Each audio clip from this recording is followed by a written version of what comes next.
Coming inside of the show right now, we have the one and only Jenn Orr. She has a very interesting story. Very interesting story. I believe that it is deeply personal, has to be tied into her family and why she is on this purpose now, bringing this soda forth. Used to be a high school teacher, I think. We need to get all of the details. Everybody, welcome inside of the show, the one and only Jenn Orr, founder and CEO of PopOff. Get in here, Jenn. Get in here. Hello. How are you guys doing today? Oh, we're doing even better now that you are here. Welcome to the show. The energy. I love this. Yeah, that's what we try to do for entrepreneurs like you, Jenn. Love. I would appreciate it if you would just take a little time here and give us background on PopOff and bringing this thing to life. I have heard this is an incredible story.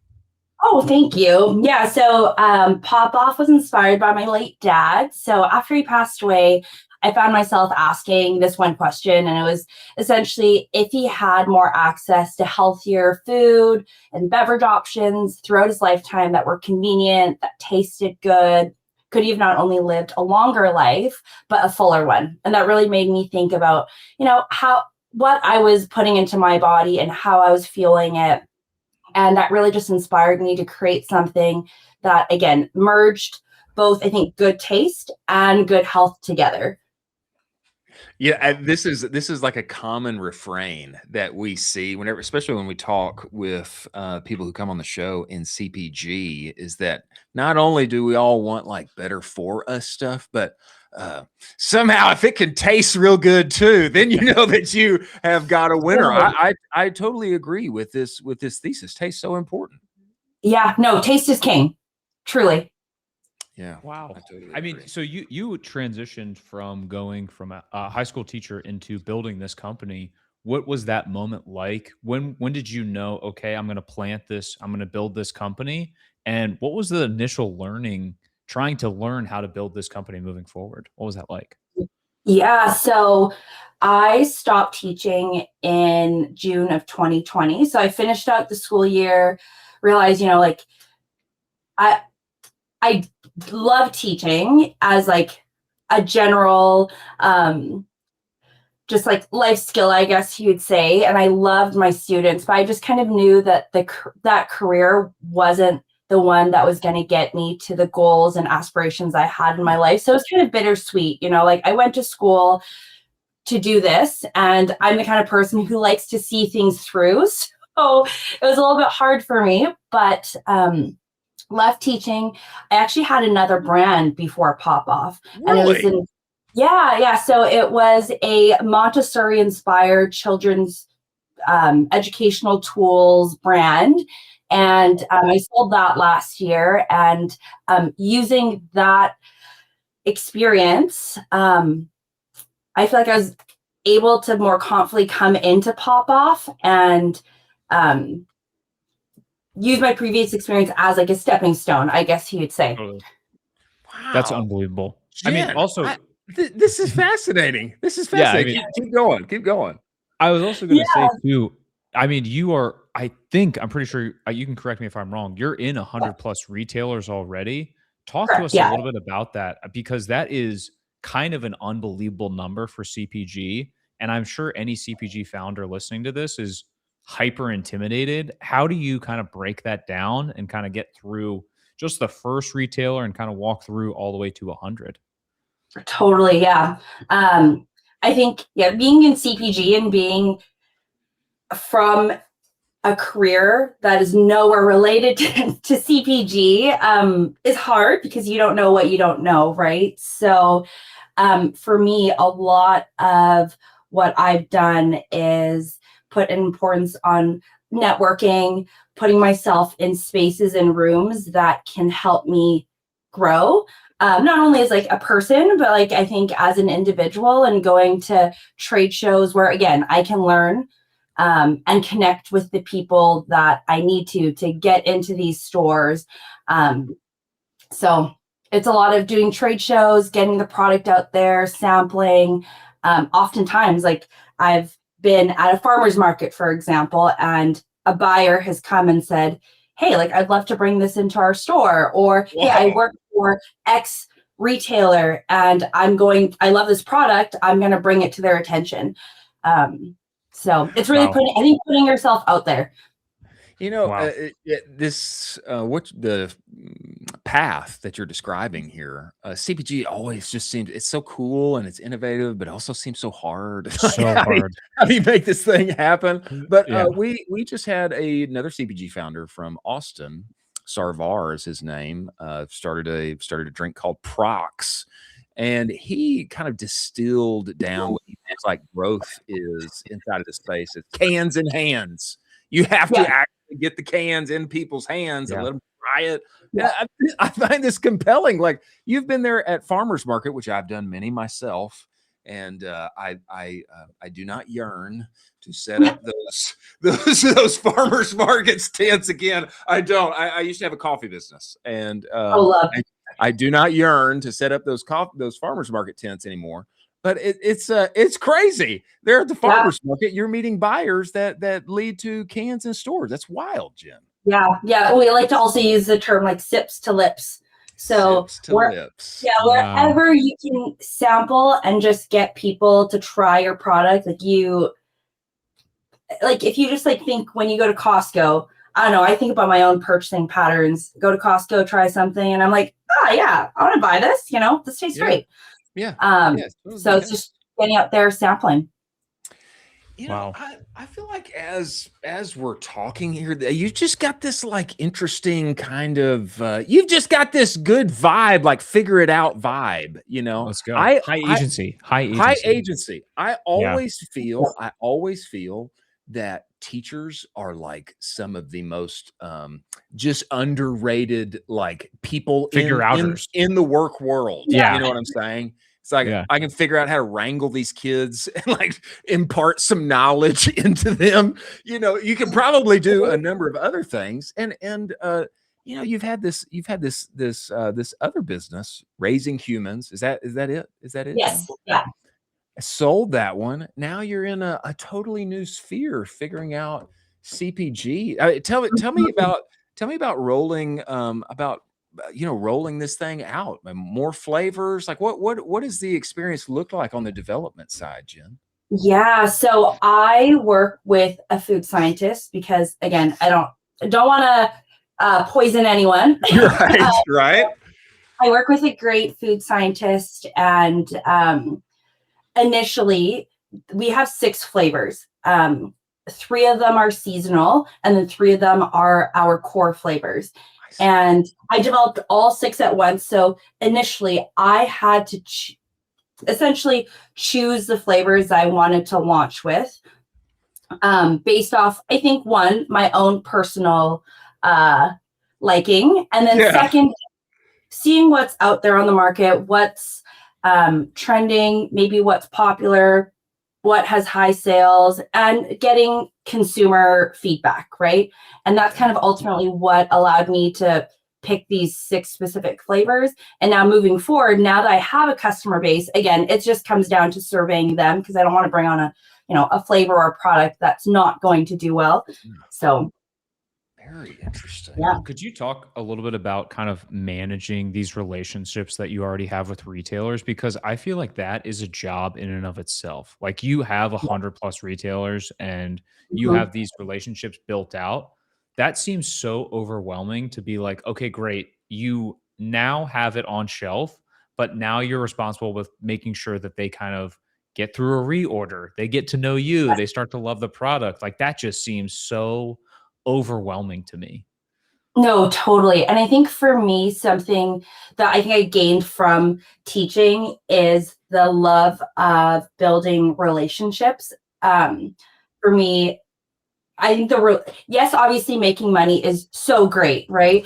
But I'm very much a relationship person. So if the relationship is thriving and then business comes from it, great. And if not, that's okay. Like, maybe one day business will come from it. But in terms of managing those relationships, I think having this mindset of developing strong relationships from the beginning, from the very moment that we meet,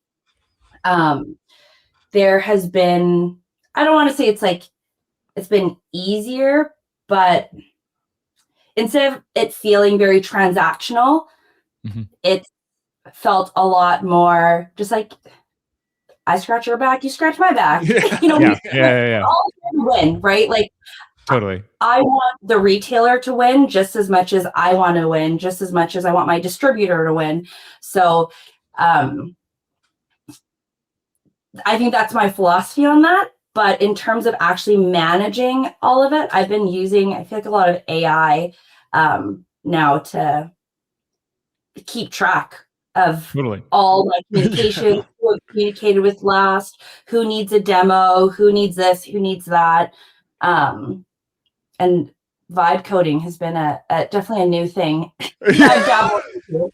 Okay, tell us about your dabbling. I have been dabbling. Chris is a big dabbler of vibe coding, by the way. Part of the reason that you see this ticker scrolling across the screen is because of my dabbling. But I love the ticker. Yeah, he's vibe coding.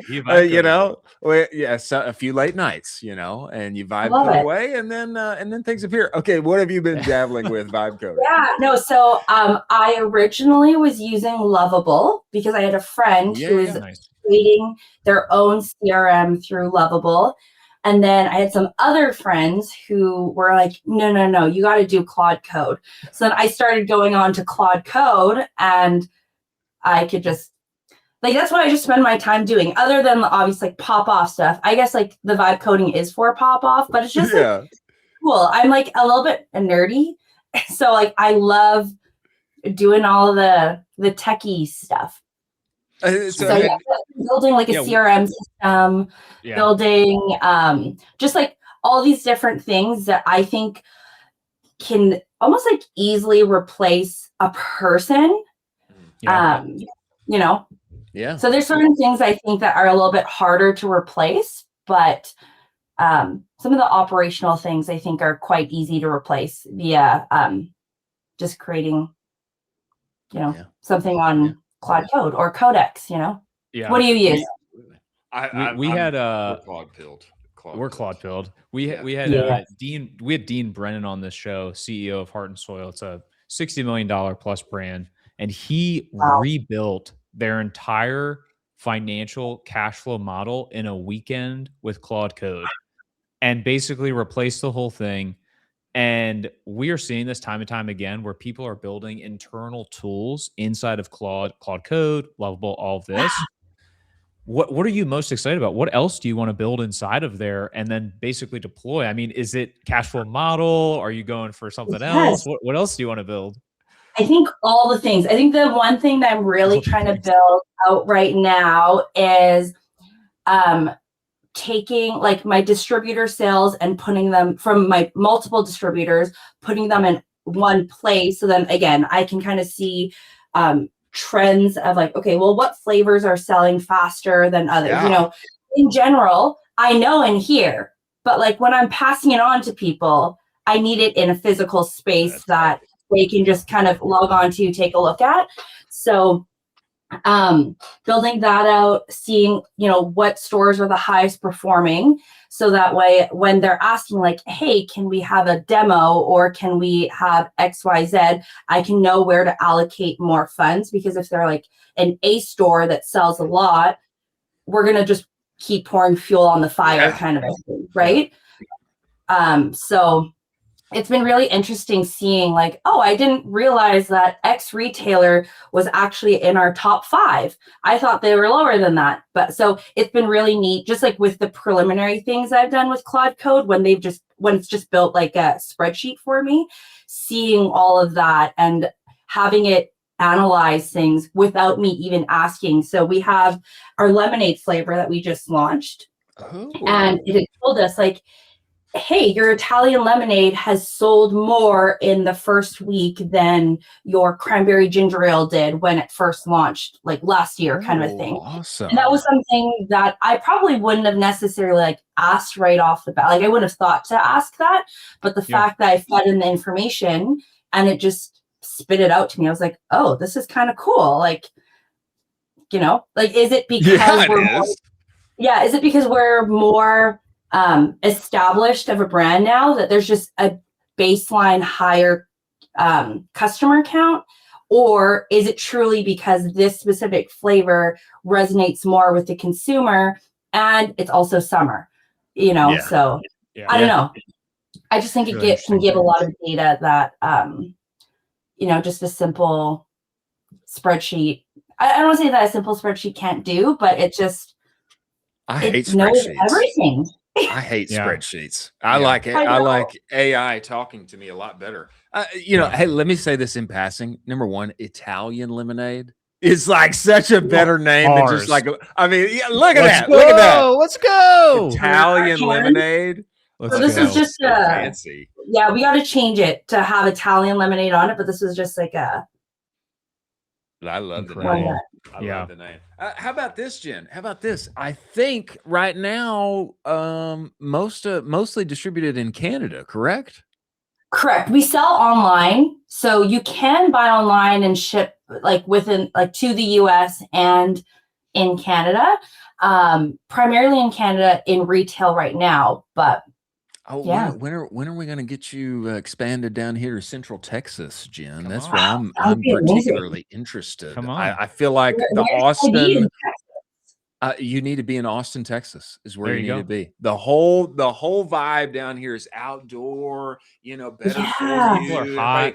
Whole Foods. People are hot. They want to drink something. We're in Whole Foods in Canada, and the headquarters of Whole Foods is in Austin. Exactly. Perfect. I'm meeting the CEO next week, so might have to. Are you really? Whoa! Yeah. Whoa! Yeah.